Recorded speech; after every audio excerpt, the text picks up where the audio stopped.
Bagaimana hubungan antara etika bisnis, tata kelola perusahaan yang baik, stakeholders interest, dan tanggung jawab sosial perusahaan. Bayangkan suatu perusahaan seperti kapal yang sedang berlayar di lautan luas. Etika bisnis ibarat kompas. Tanpa kompas, kapal bisa tersesat atau bahkan menabrak karang karena keputusan yang tidak etis. Kompas ini menunjukkan arah yang benar, mana yang jujur, mana yang adil, dan mana yang harus dihindari. Lalu ada yang namanya Good Corporate Governance atau GCG. Ini bisa diibaratkan sebagai kapten kapal plus sistem navigasinya.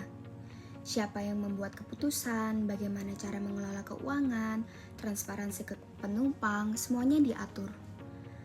Tanpa kapten yang profesional dan sistem yang rapi, kapal bisa saja oleng atau dikendalikan sembarangan.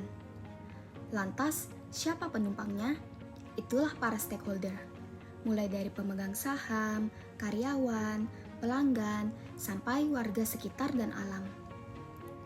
Masing-masing mempunyai kepentingan. Kalau kapal goyang, ya mereka yang pertama kena. Setiap keputusan akan mempengaruhi kenyamanan dan keselamatan mereka. Jadi, kepentingan mereka harus dipertimbangkan.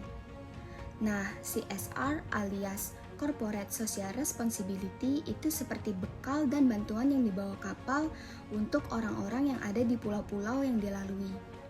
Misalnya, kapal ini membawa bahan makanan, alat bantu pendidikan, atau tenaga untuk membantu pembangunan. CSR bukan hanya tentang berbagi, tetapi menunjukkan bahwa kapal ini tidak egois. Ia peduli pada dunia sekitarnya. Contohnya adalah perusahaan Aqua. Perusahaan Aqua ini menjaga etika dengan transparansi dalam produksi air kemasan, punya sistem GCG yang ketat, mendengar aspirasi stakeholder lewat program komunitas, dan menjalankan CSR seperti membangun fasilitas daur ulang dan mengedukasi lingkungan di berbagai daerah. Jadi intinya, kapal jalan aman kalau kompasnya benar, sistemnya jelas, peduli penumpang, dan tidak pelit sama sekitar. Begitu pula dengan perusahaan.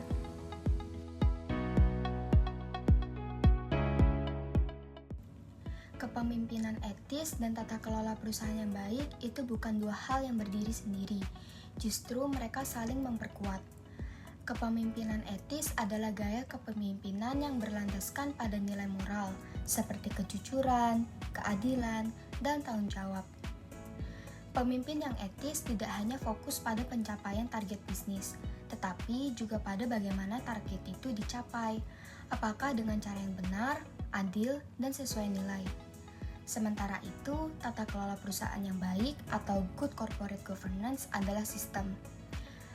Sistem ini isinya adalah transparansi, akuntabilitas, keadilan, dan tanggung jawab. Tapi sistem ini butuh orang yang bisa jalankan dengan sungguh-sungguh. Dan itu dimulai dari atas, dari si pemimpin. Pemimpin etis adalah penggerak utama GCG. Kalau pemimpinnya punya integritas, beliau menjadi contoh. Budaya etis menyebar ke seluruh tim. Sistem GCG yang sudah disusun rapi pun berjalan dengan efektif. Bukan cuma jadi formalitas di atas kertas. Tapi kalau pemimpinnya nggak etis, sebagus apapun aturan bakal dilanggar. Dan dari situlah krisis muncul. Mulai dari korupsi, manipulasi laporan, sampai hilangnya kepercayaan publik.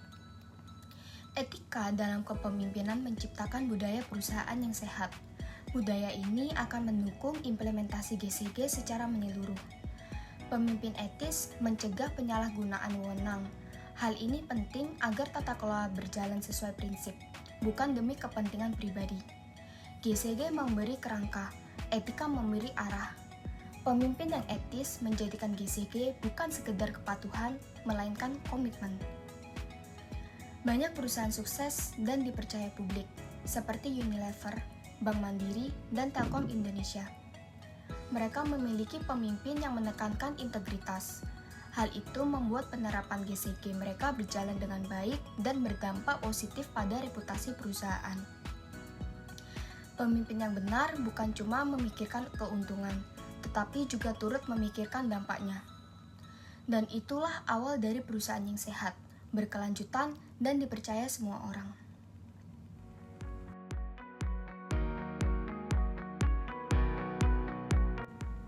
Selama ini ketika berbicara tentang etika bisnis, biasanya fokusnya ke aturan atau dampak. Boleh atau enggak, aturannya gimana, untungnya apa buat perusahaan. Tapi Virtue Ethics datang dengan pendekatan yang berbeda. Fokusnya bukan cuma pada apa yang kamu lakukan, tapi siapa kamu sebagai pelaku bisnis. Jadi, pertanyaannya berubah, bukan cuma apa yang benar, tapi apakah kamu menjadi pribadi yang baik. Jujur nggak? Adil nggak? Punya integritas? Berani ambil keputusannya etis? Atau bahkan kalau itu nggak populer? Nah, di dunia bisnis ini penting banget, karena peraturan ini bisa dilanggar, sistem bisa dimanipulasi, tapi karakter itu nggak bisa dipalsukan. Pemimpin yang punya karakter kuat akan membuat keputusan yang bertanggung jawab, memikirkan semua kepentingan stakeholder, dan nggak tergoda cari untung instan. Mereka akan menjadi contoh, dan nilai-nilai itu menyebar ke seluruh organisasi.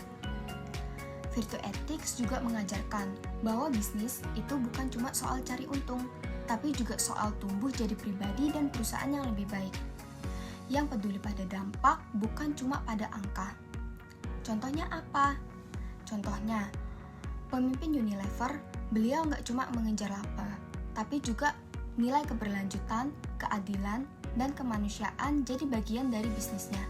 Itulah kekuatan Virtue Ethics. Bukan cuma tentang aturan kaku, tetapi juga tentang bagaimana membentuk manusia dan bisnis yang bernilai, beretika, bertanggung jawab dari dalam diri.